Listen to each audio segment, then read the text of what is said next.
One dimensional non elastic collision. अभी तक हमने देखा वन डायमेंशनल इलास्टिक कोलिजन, अब हम देखते हैं non elastic collision.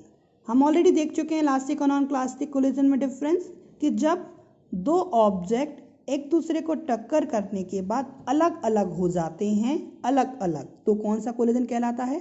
Elastic collision. लेकिन अगर पहला ऑब्जेक्ट दूसरे ऑब्जेक्ट के साथ घसीटता हुआ चला जाता है, एक हो जाते हैं, तब इसे क्या बोलते हैं? Non elastic collision. Elastic collision क्या है? जब कोलिजन के बाद भी अलग अलग हो जाएं, और जब अलग अलग ना होके एक साथ हो जाएं तो उसे क्या बोलते हैं? Non elastic collision. Elastic collision की क्वालिटी थी कि मोमेंटम और काइनेटिक एनर्जी दोनों ही कंजर्व होते हैं, जबकि नॉन इलास्टिक में केवल और केवल मोमेंटम इज कंजर्व। सो माना कि पहला ऑब्जेक्ट A जिसका मास m1 वेलोसिटी u1, दूसरा ऑब्जेक्ट B मास m2 velocity u2। After collision दोनों एक हो जाएंगे तो मास कितना हो जाएगा? m1 प्लस m2, और फाइनल वेलोसिटी कितनी हो जाएगी? v।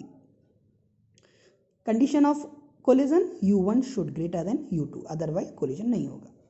So in non-elastic collision we know that momentum is conserved, so we can say momentum before collision equal to momentum after collision.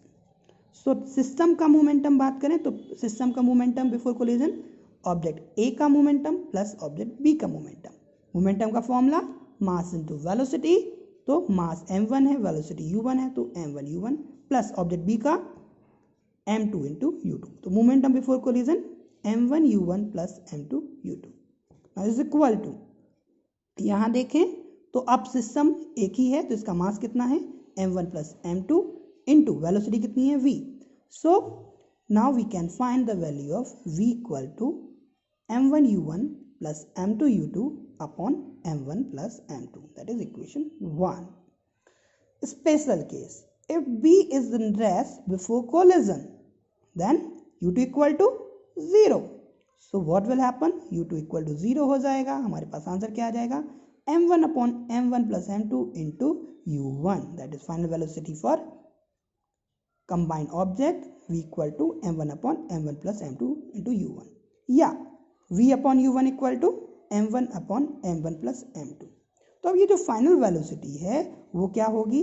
पहली इनिशियल वेलोसिटी ज़्यादा होगी या कम? तो देखें यहाँ हमारे पास न्यूमरेटर और डिनोमिनेटर की बात करें तो डिनोमिनेटर का मास न्यूमरेटर से ज़्यादा है, m1 plus m2 is greater than m1, तो हम कह सकते हैं कि u1 भी v से ज़्यादा होगा। It means velocity of combined object will be lesser than initial velocity.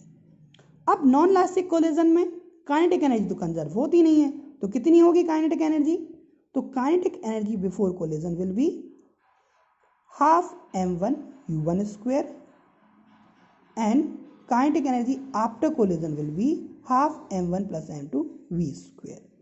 इसका सम होगा half m1 u1 square plus half m2 u2 square, ठीक है। या पहले ऑब्जेक्ट की बात करें तो केवल इतनी होगी। अब इक्वेशन 2 हमारे पास है, इक्वेशन 4 हमारे पास है, दोनों की बात करें तो क्या हो जाएगा? k2 इक्वल टू, k2 किसको दिया हमने? After collision, k2 equal to half m1 plus m2 into, यहाँ से हमने किसकी वैल्यू निकाल दी? v की वैल्यू, v की वैल्यू हमने यहाँ रख दी, क्या आ जाएगी? m1 u1 upon m1 plus m2 का होल स्क्वायर, या k2 equal to half m1 square upon m1 plus m2 into u1 square. अब ऑलरेडी हम देख चुके हैं ये क्या है? हाफ m1 u1 स्क्वायर है, और ये कितना है? Half m1 square upon m1 plus m2 into u1 का होल स्क्वायर, ये इसको हमने दे दिया इक्वेशन नंबर 5। अब इक्वेशन 5 और इक्वेशन 3 को अगर हम डिवाइड करें तो क्या आएगा हमारे पास?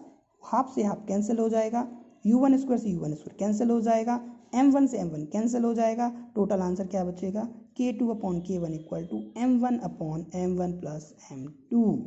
एंड दैट, अगर हम जानते हैं कि डिनोमिनेटर बड़ा है तो k1 बड़ा होगा, k2 कम होगा, तो k1 की वैल्यू k2 से ज़्यादा। It means kinetic energy before collision will be greater than kinetic energy after collision.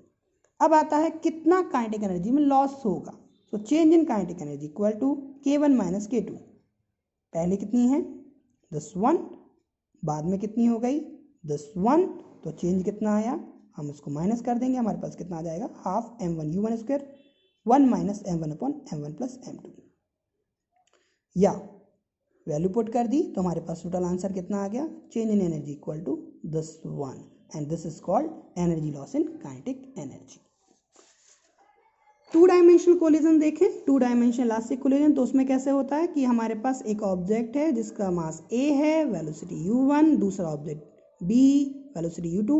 Collision के बाद एक कहीं और चला जाएगा, दूसरा कहीं और चला जाएगा, तो कहाँ चला जाएगा, तो जो स्ट्रेट लाइन है जहाँ डायरेक्शन थी और मोशन थी उससे कुछ एंगल दैट इज θ1 एंगल गया a, और उसकी वेलोसिटी कितनी हो गई v1, और दूसरा कहाँ चला गया, दूसरे डायरेक्शन में θ2 डिस्प्लेस हो गया v2 डायरेक्शन में।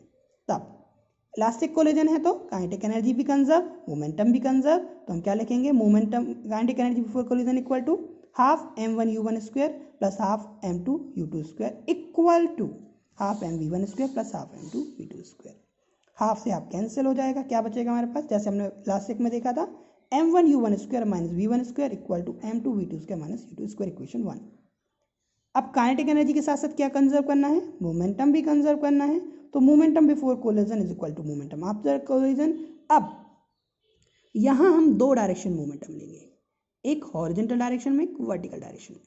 तो अगर ये v1 है, वेलोसिटी v1 है, तो इसका हॉरिजॉन्टल कंपोनेंट कितना होगा, v1 cos θ1, इधर कितना होगा, v1 sin θ1, same to same v2 cos θ2, v2 sin θ2। तो हॉरिजॉन्टल डायरेक्शन में क्या होगा, मोमेंटम बिफोर कोलिजन कितना है, m1u1 plus m2u2 equal to बाद में कितना आ गया, m1v1 cos θ1 plus m2v2 cos θ2। ये तो सिंपल है।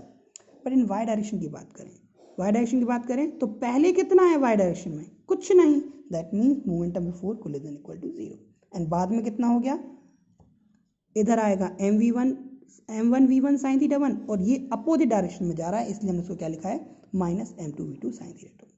ये कुछ इक्वेशन हो गई। अब अगर इससे न्यूमेरिकल्स आते हैं तो हमारे v1 v2 जो भी वैल्यूज दी होंगी और जो वैल्यू फाइंड करनी हो इसे हम निकाल लेते हैं।